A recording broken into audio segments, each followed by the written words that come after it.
நண்பர்களுக்கு வணக்கம். நான் எட்டியப்ப சோழன். மறக்காம நம்முடைய சேனலை சப்ஸ்கிரைப் பண்ணிக்கிட்டு சப்போர்ட் பண்ணுங்க. இன்னைக்கு என்ன செய்தியை பார்க்க போறோம்னு கேட்டீங்கன்னா, நான் சொல்ல போற செய்தி நேத்தே உங்களுக்கு தெரிஞ்சிட்டு இருக்கும் அப்படின்னு நான் நினைக்கிறேன். ஏன்னா எல்லா டிவியிலும் பிரேக்கிங் நியூஸா வந்துடுச்சு.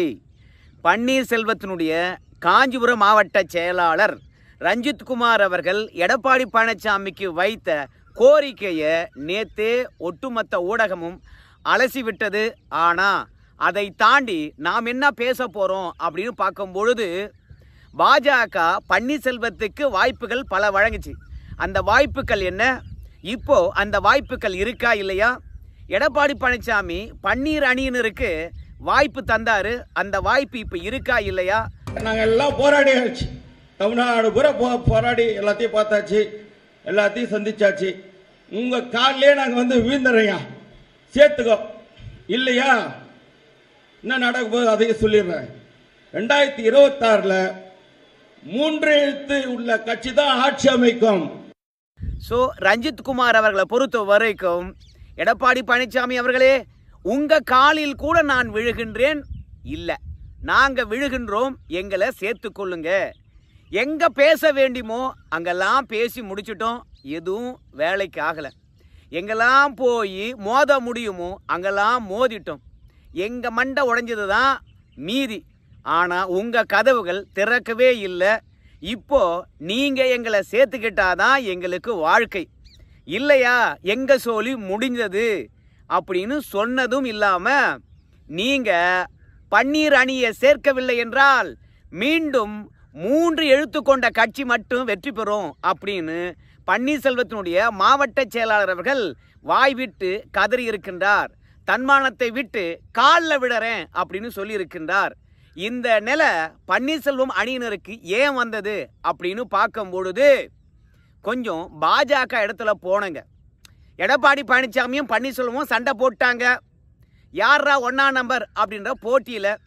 அது இயல்பாக ஒரு வலிமை மிக்க தலைமை இல்லாத தருணத்தில் அது எழத்தான் செய்யும். திமுகவில் கூட மூக்க அழகிரியா நம்ம ஐயா முதலமைச்சர் ஸ்டாலின் அவர்களா என்ற போட்டி வந்தது. ஒரு பெரும் வெற்றி பெறுகின்ற பொழுது நானானியா போட்டி என்பது சுருங்கி போய், யாரை முன்னிறுத்தி தேர்தலில் வெற்றி பெற்றோமோ அவங்ககிட்ட கட்சி ஒப்படைச்சிட்டு மற்றவங்களாம் கிளம்பி போயிட்டே இருப்பாங்க. அதனால் இப்போ அதிமுகக்குள்ளே குழப்பம் இருக்குதா அப்படின்னு கேட்டிங்கன்னா, கடந்த காலங்களில் இருந்த மாதிரி குழப்பம் கிடையாது, தெளிவாக போயிட்டு இருக்கிறது.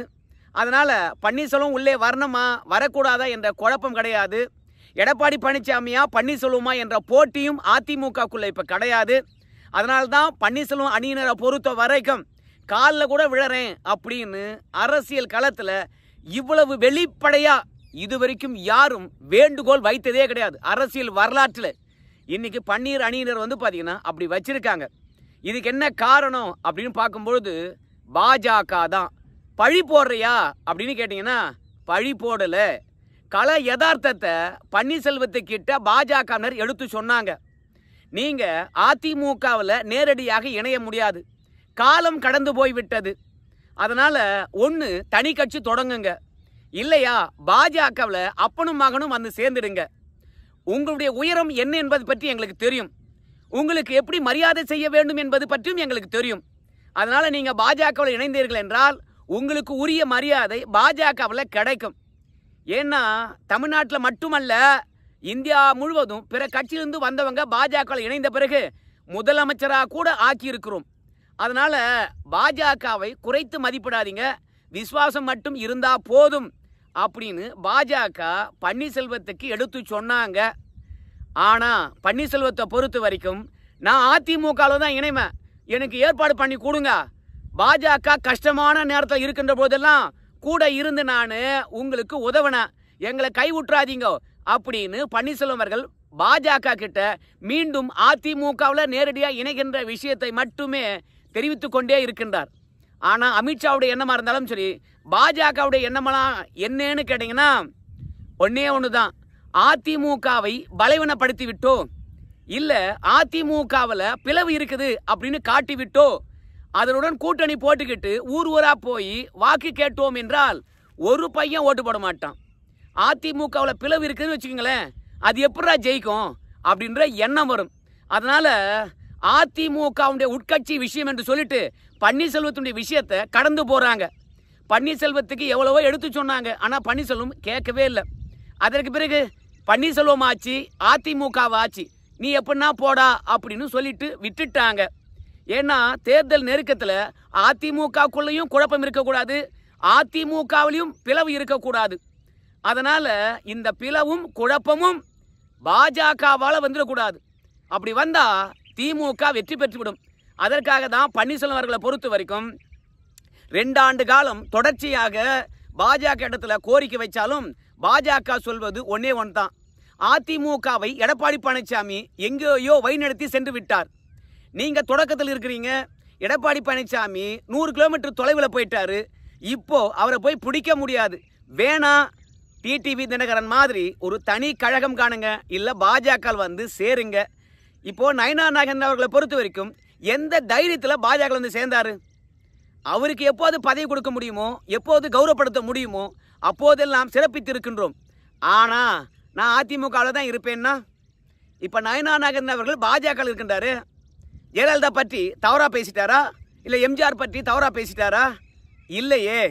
எத்தனையோ முரண்பாடுகள் அதிமுகக்குள்ள இருந்தாலும் மீண்டும் தன்னை வளர்த்த தலைவர்களை உள்ளத்தில் ஏந்திக்கிட்டு அதிமுகவையும் கடந்த கால அதிமுக தலைமையும் பெருமையாக தான் பேசுகிறாரு. அந்த மாதிரி பாஜக வந்து இணைந்து விட்டு பன்னீர்செல்வத்தை பொறுத்த வரைக்கும் பாஜக என்ன வாய்ப்பு தருகிறதோ அந்த வாய்ப்பை பயன்படுத்தி கொள்ள வேண்டும். ஏன்னா பன்னீர்செல்வத்தினுடைய வாய்ப்புகள் குறைவு தான். இனிமே அரசியல் அவர் சாதிக்க போகிறது ஒன்றும் கிடையாது. எடப்பாடி கிட்ட போயிட்டு என்ன சொல்றாரு பன்னீர்செல்வம்? எந்த விதமான நிபந்தனையும் இல்லாம, 2வது எனக்கு கட்சிக்குள்ள எந்த பதவியும் வேண்டாம் என்று சொல்லிட்டு சரணாகதி அடைகின்றார். இப்படி அதிமுகக்குள்ள தன்னுடைய எல்லா விதமான சம்பத்துகளையும் விட்டுட்டு போய் அதிமுக இணைந்து மீண்டும் பழைய பேரை மீட்டெடுக்க முடியுமா? எடப்பாடி பழனிசாமி விட்டுருவாரா? முடியாது. ஸோ எதுவுமே வேணாம் அப்படின்னு எடப்பாடி கிட்ட சரணாகதி அடைவதை விட பாஜகவில் சேர்ந்தால் அவங்க மகனுக்கு நல்ல எதிர்காலம் இருக்குது. அவங்க மகன் வந்து பாஜகவுடைய தலைவராக கூட ஆகலாம் தமிழ்நாட்டில். அது மட்டும் இல்லை, பாஜக 2026 மட்டும்தான் கூட்டணி. ஆனால் 2031, 2036 தமிழ்நாட்டில் ஆட்சி பிடிக்க வேண்டும். அதனால் பன்னீர்செல்வம் பொறுத்த வரைக்கும் தனக்கு அரசியல் எதிர்காலம் கிடையாது, வயசாகி போச்சு அப்படின்னு நினச்சா கூட அவனுடைய மகன் என்னைக்காவது ஒரு நாள் பாஜகவில் முதலமைச்சர் ஆவதுக்கான வாய்ப்பு இருக்குது. அதனால தான் பாஜக எவ்வளவோ தெளிவாக சொல்லிட்டாங்க. ஆனால் நம்ம பன்னீர்செல்வத்தை பொறுத்த வரைக்கும் அதை ஒரு துளி கூட மதிக்காமல் என்னை அதிமுகவிலே சேர்த்து விடுங்க, அதிமுகவிலே சேர்த்து விடுங்க அப்படின்னு சொல்லிக்கிட்டே இருக்கிறாரு. ஆனால் பாஜக கண்டுக்கவே இல்லை. இப்போ அவங்க ஆதரவாளர்கள் நேரடியாக எடப்பாடி பழனிசாமி காலிலே விழுறேன், எங்களை சேர்த்துக்குங்க அப்படின்னு சொல்லிட்டாங்க. இதன் மூலமாக பன்னீர் அணியானது எவ்வளோ பலவீனமாக இருக்குது அப்படின்றத நாம் நல்லா தெரிஞ்சுக்கலாம். தமிழ்நாடு முழுவதும் பன்னீர் அணியானது பலவீனமாக இருக்குதா அப்படின்னு கேட்டிங்கன்னா, எனக்கு தெரிஞ்சு திருச்சிக்கு கீழே, டெல்டாவுக்கு கீழே பன்னீர் அணிக்கு நல்ல மதிப்பு மரியாதை இருக்குது. ஆனால் டெல்டா மாவட்டங்களுக்கு மேலேயும் திருச்சிக்கு மேலே இருக்கக்கூடிய எந்த மாவட்டத்திலும் சரி, கொங்கு மாவட்டத்திலும் சரி, எடப்பாடி பழனிசாமிக்கு தான் ஆதரவு. 2வது பன்னீர்செல்வத்துக்கு ஆதரவு 0. பன்னீருடன் மாவட்ட செயலாளர்களாக இருக்கலாம், பன்னீருக்காக வேலை பார்க்கலாம். ஆனால் அவங்க பன்னீர்செல்வம் போய் எடப்பாடி கிட்ட சேர்ந்துக்கணும், எங்களையும் கொண்டு போய் சேர்க்கணும் அப்படின்னு சொல்லிட்டு பன்னீர் அணியினர் நினைக்கிறாங்க. ஆனால் தென் மாவட்டங்களோ டெல்டா மாவட்டமோ வந்து பன்னீர் மாதிரி ஒரு பெரிய ஆளுமை இருக்க முடியுமா? கட்சிக்காக பன்னீர்செல்வமும் சரி, சசிகலாவும் டிடிவி தினகரனும் எவ்வளோ உழைச்சிருக்காங்க தெரியுமா? அதனால எடப்பாடி பழனிசாமி இறங்கி வந்து பன்னீர் அணியை சேர்த்துக்கணும் அப்படின்ற எண்ணத்தில் இருக்கிறாங்க. ஒட்டுமொத்தமாக தமிழகத்தில் பன்னீர் அணியினரை பொறுத்த வரைக்கும் அதிமுக இணைய வேண்டும் என்ற எண்ணம் இருக்குது. ஆனால் வட மாவட்டங்களோ கொங்கு மாவட்டங்களோ கிழக்கு மாவட்டங்கள்லையோ பன்னீருக்கு எந்த மாதிரி எண்ணம் கொண்ட நிர்வாகி இருக்காங்க கேட்டீங்கன்னா, பன்னீரை நீ தனியாக போனால் கூட போப்பா, நாங்கள் காலில் விழுந்தாவது போய் எடப்பாடி கிட்ட சேர்ந்துடுறோம் அப்படின்ற எண்ணம் இருக்கிறது. ஆனால் அதிமுக இருக்கிறவங்களுக்கு ஒன்று மட்டும் தெளிவாக தெரியல. எடப்பாடி பழனிசாமி ஒவ்வொரு பிரச்சாரத்திலும் சிறப்பாக சொல்கிறார். என்ன தெரியுமா? எனக்கு பிறகு வந்து கட்சியில் யார் வேண்டுமானாலும் தலைவராக வரலாம், இது தொண்டர்களுக்கான கட்சி, நான் நிரந்தரம் கிடையாது, கட்சிக்கு விசுவாசமாகவோ 2வது கடுமையாக உழைத்தாலோ அவங்க பொதுச்செயலாளர் வரைக்கும் வரலாம். அதனால அதிமுகவில் தனி மனித துதி கிடையாது. ஒரு தனி மனிதனை நம்பி அதிமுக கிடையாது. அதனால இந்த கட்சி தொண்டர்களுக்கான கட்சி. நீங்க இல்லைனா நான் இல்லை, நான் இல்லைனா நீங்க இல்லை. அதனால அதிமுகவில் தொண்டர்களுக்கு மட்டும்தான் மதிப்பு அப்படின்னு எல்லா இடத்திலும் பேசிக்கிட்டே வருகின்றார். அதனால எடப்பாடி பழனிசாமி ஏற்கனவே பன்னீருடன் இருக்கக்கூடிய எல்லா நிர்வாகிகளும் அதிமுக வந்து சேர்ந்துக்கலாம் அப்படின்னு சொல்லிட்டார். எந்த விதமான தடையும் இல்லை அப்படின்னு சொல்லிட்டார். இன்னைக்கு எடப்பாடி பழனிசாமிக்கு கோரிக்கை வைத்த ரஞ்சித்குமார் அவர்கள் முதற்கொண்டு அதிமுகவில் வரலாம், சிகப்பு கம்பளம் விரித்து வரவேற்க ரெடியா இருக்கிறாரு எடப்பாடி பழனிசாமி. அதிமுக தொண்டர்களுக்கான கட்சி. எப்படி பாஜகவில் நாடு ஃபர்ஸ்ட், பார்ட்டி செகண்டு, அப்புறம்தான் வந்து பார்த்தீங்கன்னா தனி மனித துதி. அதனால பாஜகவை பொறுத்த வரைக்கும் தொண்டர்கள் என்ன முடிவெடுக்கின்றார்களோ அதுதான் பிரதிபலிக்கும், அதுதான் கட்சி. பாஜகவில் கீழ்மட்டத்தில் இருக்கிறவன் சர்றன்னு மேலே போகலாம். அதே மாதிரி தான் அதிமுகவிலும் ஒரு தனி மனிதனை நம்பி அதிமுக கிடையாது. தவார் இவர் தான் அதிமுகவுக்கு தலைமைனா அதிமுக தொண்டன் ஒட்டுமொத்த பேரும் வந்து அந்த தலைமையை ஏற்றுக்கிட்டு வேலை பார்ப்பாங்க. இவனா அப்படின்னு கேட்க மாட்டாங்க. திமுகவை எதிர்த்தா போதும், அது ஒன்னே வந்து அதிமுக தலைமைக்கான தகுதி. அதனால எடப்பாடி பழனிசாமியை நம்பி இந்த கட்சி கிடையாது. அதனால தான் எடப்பாடி பழனிசாமியை பொறுத்த வரைக்கும் ரத்தத்தின் ரத்தங்கள் எல்லோரும் வந்து அதிமுக இணையலாம், ஆனால் பன்னீர்செல்வத்தை தவிர அப்படின்னு சொல்லிட்டார். அதனால பன்னீர்செல்வம் வந்தாதான் நான் வருவேன் அப்படின்னு தனி மனிதனுக்காக தன்னுடைய தன்மானத்தை விட்டு எடப்பாடி காலில் வந்து விழ போறேன், பன்னீர்செல்வத்தை ஏத்துக்குங்க அப்படின்னு சொல்றதெல்லாம் ரொம்ப தப்பு. எடப்பாடி பழனிசாமி ஏற்கனவே சொல்லிட்டார், அதிமுக தனி மனிதனுக்கான கட்சியே கிடையாது. எம்ஜிஆரும் அப்படி நடத்தல, ஜெயலலிதாவும் அப்படி நடத்தவே இல்லை. அதனால ஒரு பன்னீர்செல்வத்துக்காக காலில் விழ வேண்டிய அவசியமே கிடையாது. அதுக்கு எடப்பாடி பழனிசாமியும் ஒத்துக்கவே மாட்டார்.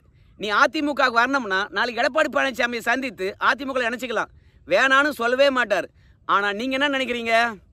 பன்னீர் வரணும், பன்னீருக்காக அவர்கிட்ட ஒட்டிட்டு கிடக்கிறோம் அப்படின்னு நினைக்கிறீங்க. ஆனால் கட்சிக்காக நீங்கள் வேலை பார்ப்பேன், கட்சி தான் எனக்கு முக்கியம் அப்படின்னா நாளைக்கே கட்சியில் நினச்சிக்கலாம். எடப்பாடி பழனிசாமி கூட அதான் சொல்கிறார், எனக்காக எவனும் வேலை பார்க்க வேணாம், கட்சிக்காக வேலை பாரு அப்படின்னு எடப்பாடி பழனிசாமி சொல்கிறார். அதனால் பன்னீர்செல்வத்துக்காக அவங்க ஆதரவாளர்கள் என்று சொல்லிவிட்டு எடப்பாடி பழனிசாமிக்கு பொது வழியில் காலில் விடுறேன் அப்படின்ற வேண்டுகோள்லாம் வைக்கவே தேவையில்லை. இது பன்னீர்செல்வத்துக்கும் இழக்கு. இத்தனை நாளும் பன்னீர்செல்வத்தை நம்பி ஒரு 4 எம்எல்ஏக்கள் இருக்காங்க, 3 பேரா?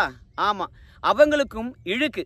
செப்டம்பர் 4ஆம் தேதி மதுரையில் மாநாடு, அதற்கான ஆலோசனை கூட்டம் காஞ்சிபுரத்தில் நடந்தது.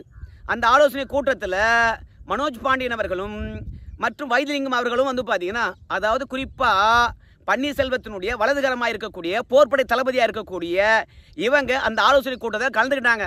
அவங்க மேடையில் இருக்கின்ற பொழுது காலில் விடுறான் சேர்த்துக்க அப்படின்னு பன்னீர் ஆதரவாளர், பன்னீர் மாவட்ட செயலர் பார்த்தீங்கன்னா கேட்குறார்.